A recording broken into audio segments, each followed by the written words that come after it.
Kia ora, g'day, welcome back.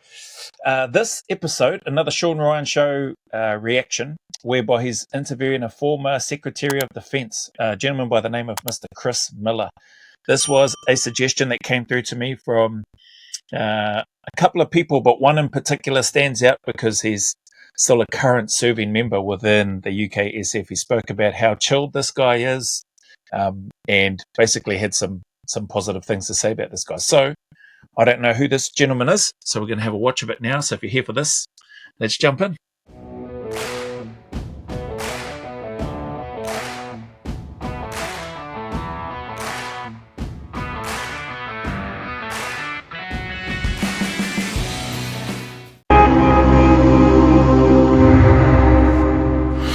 Chris Miller, welcome to the show.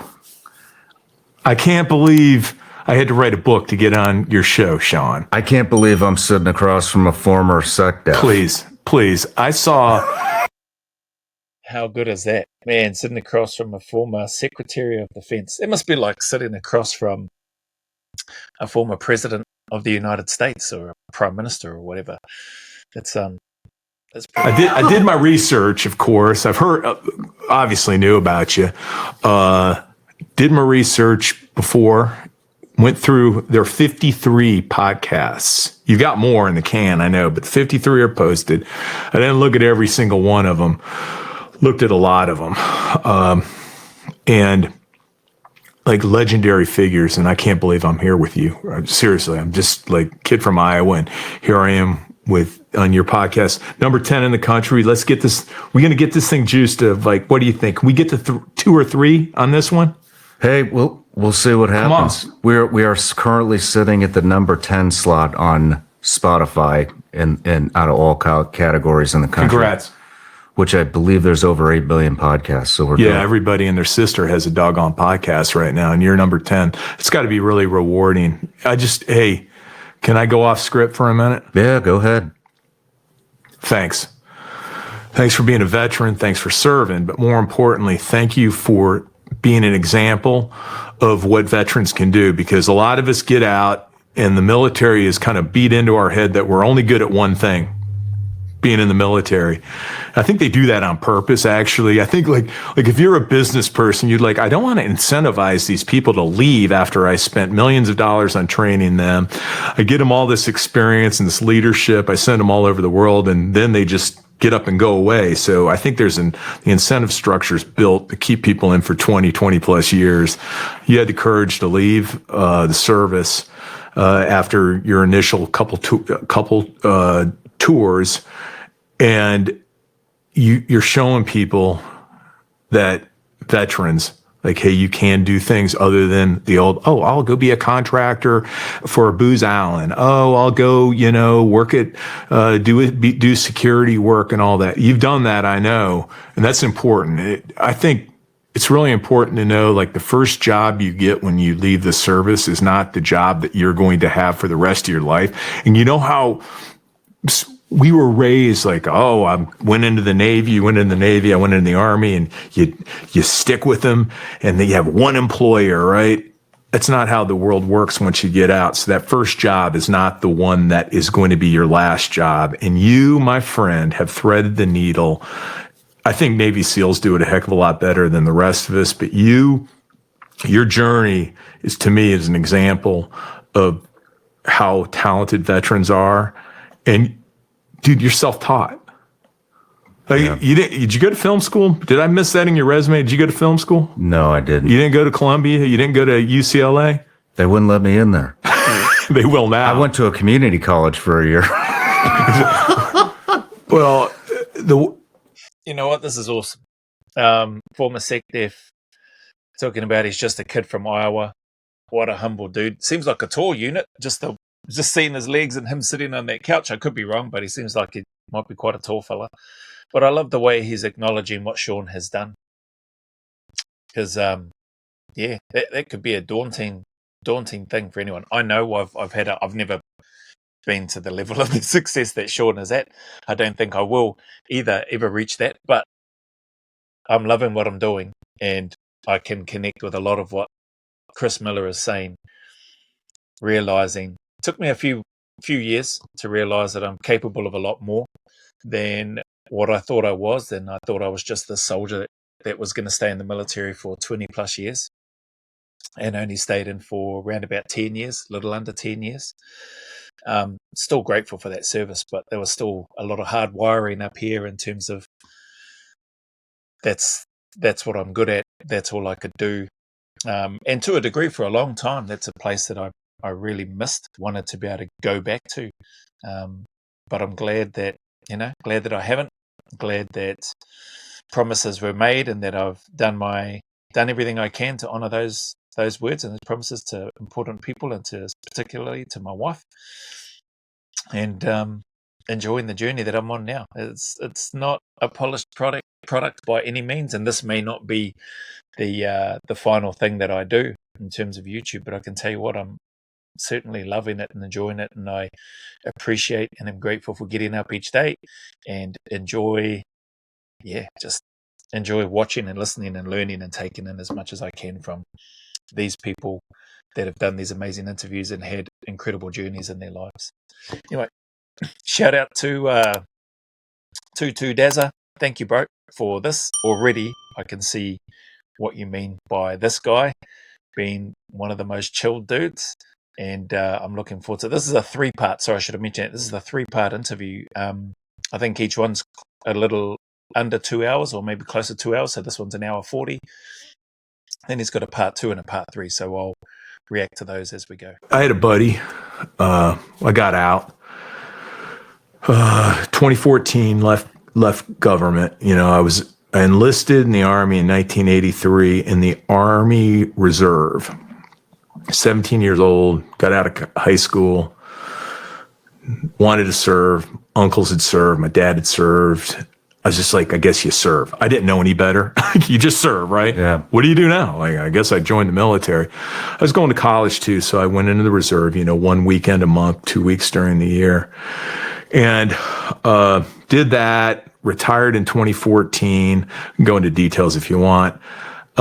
Stayed in government, though, because I didn't know anything else and I needed a job. So I just basically took off my uniform one day, showed back up at the office the next day it was a little later, wearing a crappy suit from Joseph A. Banks. So I got 5 of those things for like $200, man, because I didn't have any money, right? Yeah. So showed back up. And then I finally get done with government in 2014 at 12:01 on the 20th of January, 2021, when the administration changed. I was the acting Secretary of Defense at the Pentagon. You walk out 1 minute after noon because Acting Secretary of Defense for the Pentagon. Holy heck. officially the new president gets sworn in at 12 noon. President Biden went like 3 minutes early. So I had 3 minutes where I really didn't have a job and just sit around yucking it up with the people. Walked out, didn't have any job, didn't know what I was doing. And I met a Green Beret buddy of mine from 5th Special Forces Group, Scotty Neal. He runs Horse Soldiers Bourbon. I didn't want to talk to him, but I ran into him because he's busy. He owned this restaurant in St. Petersburg. I forgot the name of it. Really nice place. Went in there. I was like, wow, this is nice. Ran into him and I said, wow, this is a really nice place. He goes, Chris, what did you expect? That it was going to be half-assed because I'm a Green Beret? I said, well, yeah, actually, I thought it would be kind of half-assed. I was like, yeah, I mean, I thought it'd be good enough. He goes, we're a premium brand. We're a top shelf brand. Everything we do has to reinforce that brand. And at that point, I'm like, this guy knows what he's talking about. I said, how'd you learn this? He goes, spent 1 year asking questions, listening. Hey, so when you're making bourbon, why do you do it that way and not this way? When you're asking the bank for a loan, why do you structure it this way? So I was just Green Beret, asking questions, listening. Said after 1 year, I figured it out. And I was like, okay, it's time to go. And I thought about that. So I gave myself a year just to learn. And you kind of did the same thing, I think. Did you feel the same way with when you decided to go into this business? How long did it take before you decided, like, I'm starting to figure this out? It probably took about a year. I am very big on self-reliance, and I noticed you do everything here, man. yep, I do. I know you have staff now. I have a staff now. I have a very small team. We're very extreme. My team's like a family. Nobody gets in or out of here. We, once you're in the circle, you don't leave, unless you do something really bad. But I work with, I'm not the kind of guy that if you show up and you fuck something up, I kick you out. I'm going to work with you. In fact, sometimes my team gets a little annoyed with me because once I invest in you, I'm going to continue to invest in you. I suspect that somewhere in your career, maybe in the Navy, somebody said, I'm going to give this guy another chance. I just suspect. And then that kind of was ingrained into your leadership ethos. I'm guessing. Well, I wish you were right, but maybe a couple times at the agency, but not in the teams, not really much in the agency. And that's something that I learned is that shit doesn't work. Just going through people. Cause I see potential in people and I want to bring that potential out. And I would rather invest my time and work to bring that potential out than just kick them to the fucking curb like everybody else does. And it worked. But as far, You know what? I love hearing this, and I like the way this Chris Miller has flipped and asked the question, not flipped it completely, but taken a genuine interest. That's what I should say. Taken a genuine interest in wanting to know a little bit about Sean and his process of getting to where he's at now with regards to the Sean Ryan Show, which is an incredible, phenomenal platform. And the growth and development, I suppose, that he's experienced and that Chris has likely seen as he's watched the earlier or some of the earlier 50-something odd shows that Sean Ryan has done. So can't help but get better. The more you tune up, the more reps you put in, the more you practice and the more you persist with it. Interesting to know that Sean has been doing everything himself pretty much and that he's got a small team now. That's great, having a small team. And I love hearing, people, I've said it before and I can't remember which one I was reacting to or which video I was reacting to or talking about, but people are the lifeblood of any organization, no matter how big or small, no matter whether it's a podcast or whether it's the military. And so to hear Sean talk about that, investing in, and once they're in, he'd rather spend the time working with somebody if they've made a mistake, an honest mistake.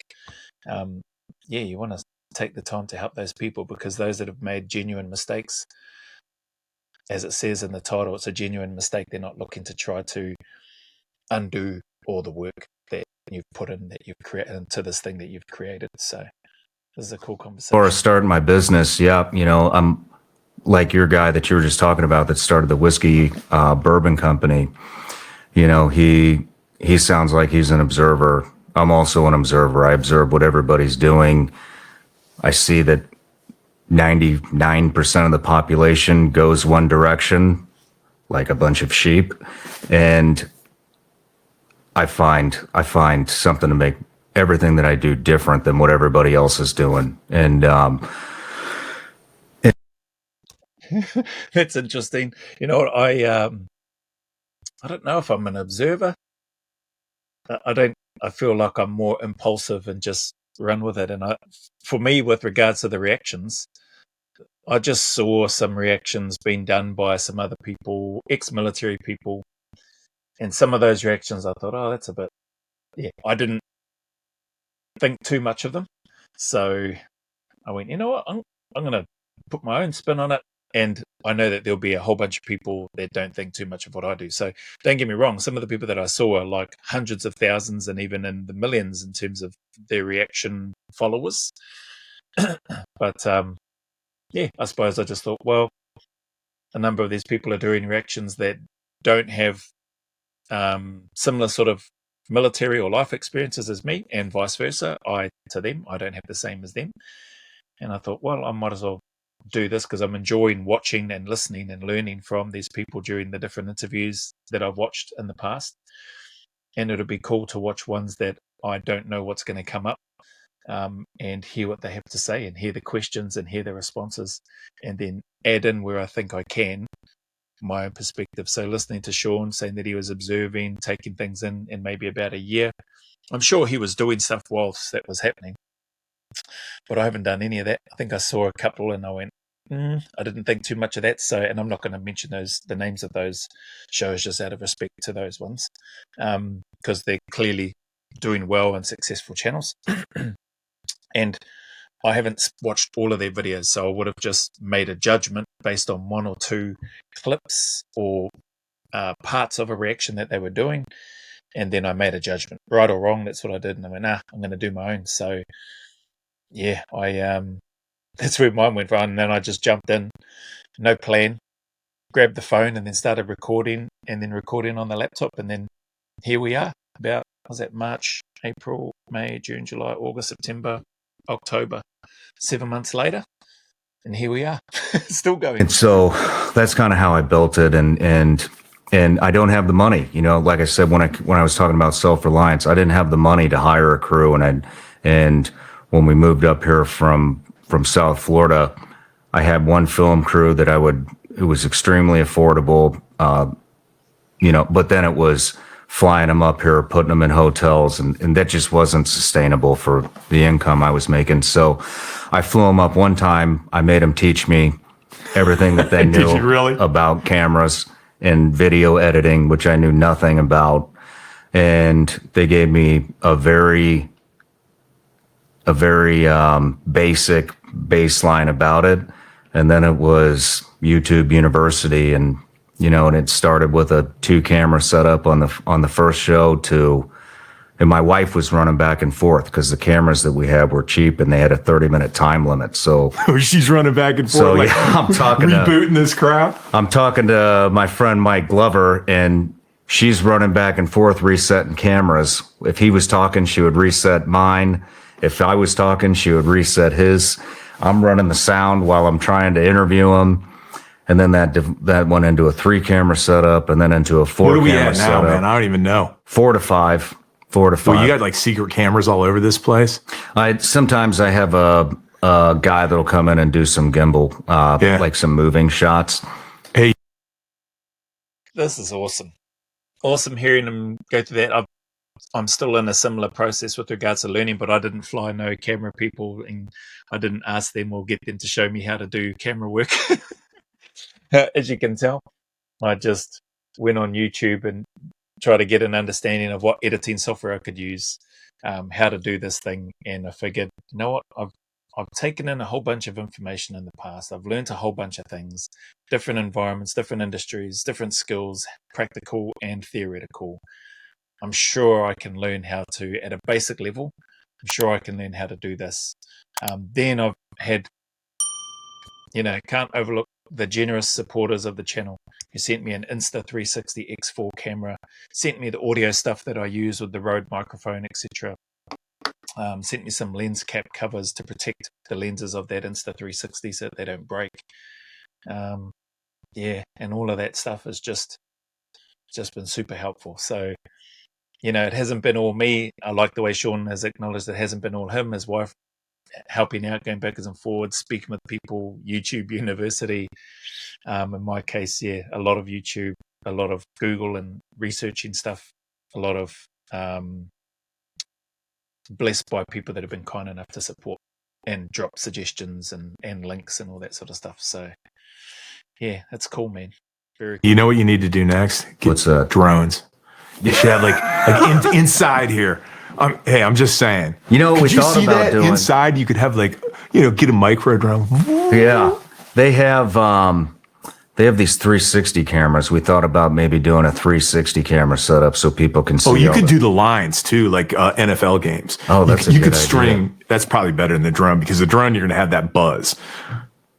You're probably. Hey, I'm sorry. I'm sorry. This is your show, and I'm already doing. Hey, 2 things. So, thanks for showing what veterans can do. Thanks for helping veterans out now. 3rd thing, you brought up a great leadership point about underwriting people. And that first episode, I went last night. I'm a little tired now because I got addicted to watching your podcasts. And your first one with Glover, I never worked with him, but you had a kid on there that you had mentored. That you're like the kid with the beard you talked about, remember? And you had him on your cell phone where he called in and talked to Glover. It was really, really cool, man. That was really awesome. Yeah. So, man, that hurts though. That hurts. Like, not again, man. Did you really do that again? Yeah. You know, I appreciate the compliment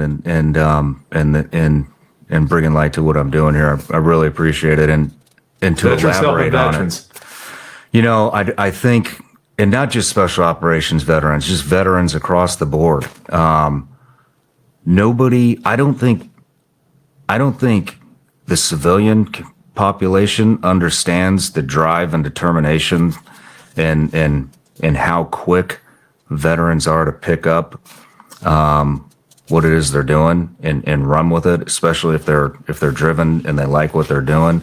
And I don't think veterans give themselves enough credit either. You know, the drive and the determination and the loyalty, you know, that you can get from work ethic from veterans. You know, we tend to discredit ourselves a lot. You got any theory why that is?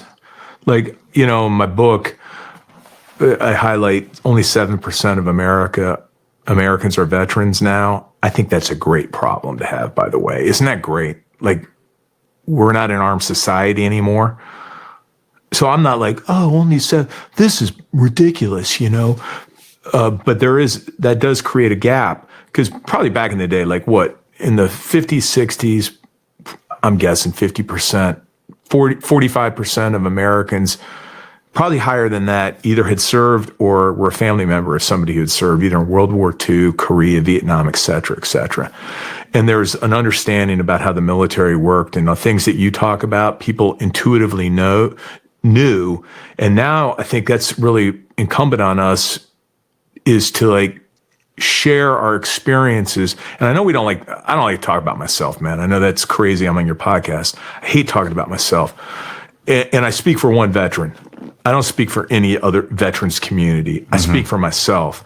But I wonder right now, it seems like there's a disconnect with what you said, like the American public, we're not all crazed, you know, psychopaths. You know, we're just Americans, you know, and sure, we volunteer to serve. 99%, as you know, 99% of serving in the military is absolutely a gas. So much fun, right? I mean, come on, deploying, pretty good life. 1% gets 1% really kind of, the scales even out on that one. But that's all right. That's what the nation asked us to do. But I wanted to ask you, what can we do better to like show the American public and people that are hiring, like, no, this is the right person to invest in? Because I'm telling you, there's this undercurrent in a lot of places that, you know, oh, do we want to take the risk on bringing this veteran in? You know, he could go crazy. Yeah. You know, there is out there. Oh, I know. We're not supposed to talk about that though. Yeah. The Sean, police departments, the government agencies, any government organization. I mean, it's interesting, and I'm grateful to hear this guy Chris Miller call that out and speak about it. There is that still happens today, in my experience, my opinion. There's a perception that veterans may be a bit too fragile in some areas. There's a perception that some veterans may be too hard and too set in their ways, too stubborn to learn. Don't get me wrong. There probably is some of that. But there's an incredible amount of, in my opinion anyway, of other veterans that I know of who have an incredible amount of talent, loyalty, like Sean mentioned, drive, intelligence, empathy and humility and emotional intelligence to be able to do whatever it is that you ask them to do. And especially if they like it, man, they're going to keep going. They're going to keep chipping away, keep peeling back the layers, keep learning, keep evolving, keep trying to improve and do better. They're still going to make some mistakes along the way. But you're going to get, I think you're just going to get a really solid individual with good character, good value set, and somebody that's going to go all in to help you succeed. They're going to do the best that they can. Will it be their forever job? Maybe not. But even if it isn't, if they know and feel that you've invested time, effort, and energy into supporting them, that's going to come back to you at some point down the road. So, yeah, I'm just enjoying listening to what I'm hearing. And it's been leaked, that especially during the Obama administration, that the veteran resumes go at the bottom of the stack. That's a fact. Mm-hmm. That's not conspiracy bullshit. That is a fact. And, but to show people, I don't know how you bring that out. I guess things like this show, but I mean, look at one thing that I like to talk about, or actually I have never talked about it publicly, but look at all of the veteranpreneurs out there and how fast some of these companies have found success. I mean, I'm a hard worker. I'm very determined. We now have a top 10 podcast in the country out of over 8 million podcasts. Mike Glover with Fieldcraft Survival, Black Rifle Coffee. There's tons of veteran entrepreneurs that have just taken off. And just think, and this is after an entire career of going to war and serving this country, and we're already rising to the top of the food chain again, starting a completely new career that we know nothing about. I don't know shit about business. I still don't think I know shit about business, and I'll bet if you ask all these other guys that are, DJ Shipley's running GBRS, that's only a couple years old. He's the top trainer, top tactics and tactician in the country right now, couple years old. Rose right through the ranks like it was nothing, blew past everybody. Travis Kennedy, very successful business. David McCormick, CEO Bridgewater, former veteran. They make any money at Bridgewater? Yeah. No, I watched that one. I was like, you got David McCormick? Sold his initial company for $500 million at age 37. Just talked to another guy. He's not a veteran, but wanted to be a SEAL. Then did some stuff with the agency, sold a company at age 29 for $4 billion. Now he's making these energy weapons. So he's not technically a veteran, but he did serve the government, he did serve the country, excuse me. Holy heck. Made me laugh, and he said he sold it for $4 billion at 29. Now he's making energy weapons. Holy heck, man. It's cool to hear these guys that Sean has spoken about. Some of the names I recognize, some names I don't recognize, just through what I've seen on YouTube. But it's pretty awesome to hear and know that there's guys out there doing that well with regards to what it is that they're applying themselves to. And I think that's just, any and all of us could do that in our own lives. We just have to be wanting it hard enough, strong enough, and be willing to put in the work and suffer long enough, and just keep turning up regardless of the challenges, because we're all going to have those challenges. Will I, or will you, or will we ever reach the peaks of some of the people that he's mentioned here? $500 million, $4 billion, maybe not, but we don't all need to reach that. It would be awesome. Don't get me wrong, it'd be phenomenal, but at the end of the day, it doesn't matter. As long as we're happy and enjoying what it is that we're doing. And, well, that's what I'm finding anyway. And it may have taken a little bit of time, but, man, it's a beautiful thing. That's what I'll say. And it's equally an awesome thing to hear Sean talk about the success of these other people, including himself with his show as well. I think he did some stuff with NSA maybe or CIA, but anyways, you watch these guys just hit the ground running and rise so fast. Just think if we would have never gone to war and we would have just been entrepreneurs the entire time. Makes you wonder, doesn't it? How much help did you get from other veterans? From other veterans? How much help did you get when you decided to go off and leave government service? I got 2 calls. It's really nice. They were both 160th Special Operations Aviation Regiment guys, both very successful. They called me, said, hey, They were the only two people. I didn't get anybody from my community. Like I kind of thought, shit, kind of put the work in. Kind of nice if somebody called. Yeah. Nope. Had to figure it out myself. And that's where I'm really committed. I don't do it well, and I probably every day feel guilty for not doing more. But our generation of veterans is different. I've noticed, and you've seen this. I love the American Legion, love the VFW, very hierarchical, top-driven organizations. They did unbelievable work for veterans in America. Our generation, I'm a different generation than you. I should say our generation of veterans, it seems to me, I've noticed, it's very much more organic. It's very much more bottom-up. It's very much more collaborative. And we don't need some hierarchical top-down thing. Have you noticed that? Yeah. I think it's also, I think it's very detrimental to our community, but I think that the competitiveness within the veteran community is way more competitive than it needs to be, whereas if we could come together, we could run this shit, I've stumbled in because we think. So I'm just smiling because of the comment about the competitive nature. There is that competitive side in the military, in the unit in particular, and outside of it. And I don't think there's anything wrong with it. I think there's only something wrong with it if you're wanting, and or more so probably if you're, well, both. If you're proactively or actively looking to see somebody else not do well, if you're doing, whatever that looks like, whether it's things behind the scenes, whether it's overtly, and or if you're just sitting back, just blinking, just fingers crossed, wishing and hoping for somebody to fail. That's a former veteran or whatever.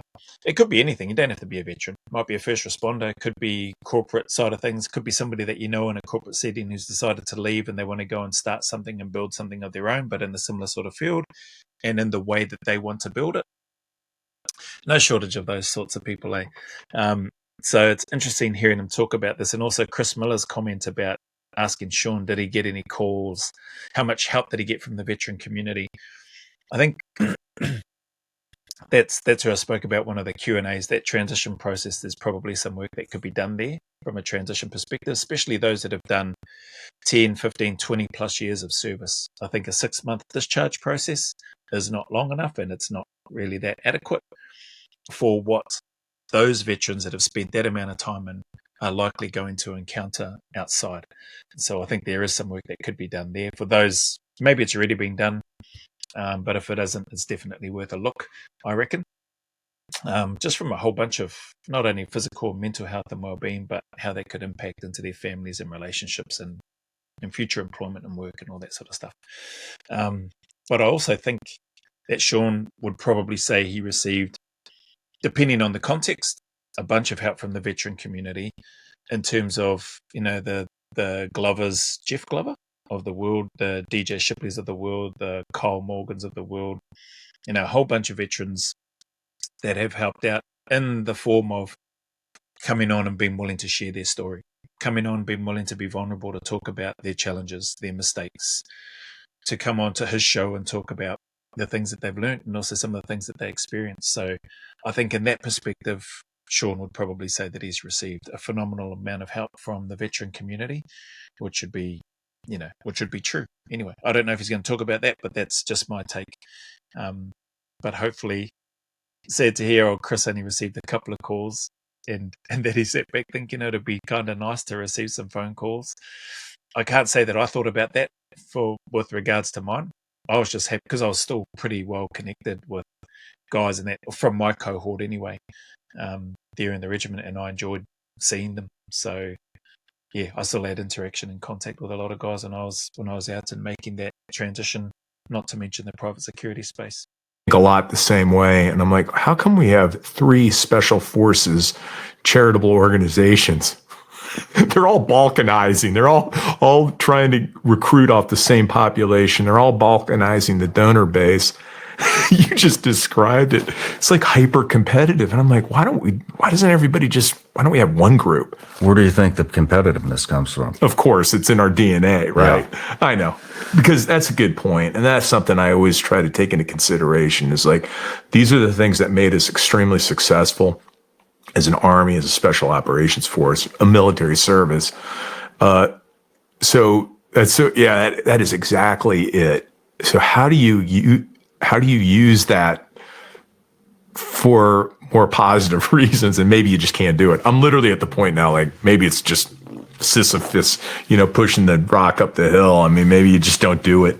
I think it's just, Navy SEALs got their stuff right. I mean, it was a food fight when they merged their two organizations. Like, I'm sure there are people. I know it was a huge emotional issue, but you finally got it together, and I think you guys do it really, really well. But oh man, somebody should do a Netflix series about that. If only you could see it from the inside. But well, good on you that you keep it inside. Yeah. I think it could be changed. I don't know what that's about. Must be some drama there, or must have been some drama there. And I like the acknowledgement from Chris Miller when he said at least just keep it inside. So whatever dramas were and are and or do go on, I guess maybe we hear little bits and pieces about it these days. I still don't fully understand the US military beast that is the US military war machine. But it's cool to get little bits of insight, whether that's comments from people that are kind enough to support my channel, or whether it's hearing through and trying to piece some things together, some of the guests that speak on different shows that come from that environment, that touch on some of the potential issues and areas that could be improved. Change just by leading from example. I've always been raised to root for the underdog and lift people up that are lagging behind, and maybe that'll come back around in the future, but not a lot of people do that, because it'll definitely come back around in the future, I reckon. Anyway, sorry to interject. It's bloody nearly 40 minutes. Sorry. I was just enjoying listening to these guys speak. So it's I better wrap this one up here, but appreciate your time as always. I definitely think, to Sean's last comment there, doing good, putting good out in the world will definitely come back to you, to me, to each of us in some way, shape or form.